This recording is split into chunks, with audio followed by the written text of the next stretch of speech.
Hello, I'm Chris Morris, and this is my latest design, Xeriscape, a game about garden design and water management. In Xeriscape, players are each attempting to build a personal garden by playing cards from their hand onto their own garden board. To set up the game, players each take a personal garden board, shuffle up their action tokens, and place one on each spot of their board, then take 12 water tokens to form their personal supply. Then they shuffle the deck of cards, deal 6 to each player to form their starting hand, and place 3 cards next to the deck to form the 3 discard piles. On a player's turn, they will draw a card either from the top of the deck or from one of the 3 discard piles, and add it to their hand.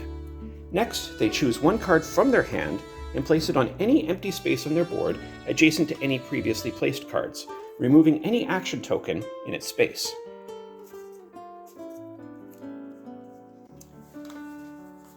If there is a water cost on the card, they must then pay that cost back to the supply, removing it from their personal supply. Finally, they return any one card from their hand to the top of any of the 3 discard piles of their choice. Action tokens can be used at any point in the game, and they can be used to draw additional cards, replace a previously placed card, or dig through a discard pile to find a card that they want to add to their hand. Because players only gain a single card each round, but must play 2 cards, their hand of cards will be reduced each round, so using these action tokens at the right time is crucial for success. Once all players have placed 10 cards onto their garden board, we move to the scoring phase.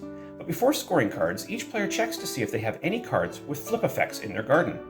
This rock garden, for example, flips any cards that are adjacent to it that require more than 1 water.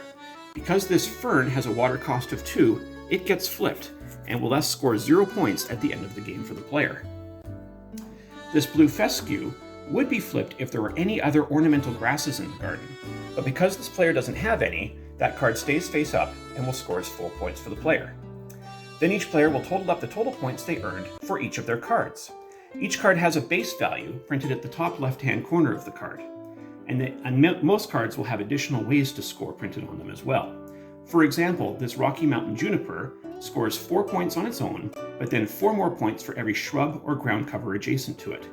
Because there's one both to the right and below it, it will score a total of 12 points for the player. With 120 unique cards in the game, players need to change their strategies each game, with the cards that they have in hand, utilizing them to the best of their abilities and using their action tokens at the right time to draw the cards that they need, while keeping a careful eye on their opponents, as well as their own dwindling water supply and hand of cards. The player that is best able to adapt quickly and create the most complementary garden will win in the end. Gameplay moves fast, and there are lots of opportunities for clever plays and player interaction throughout the game. Thank you for taking the time to look over Xeriscape, and please send me an email if you have any further questions or would like to arrange an online demo.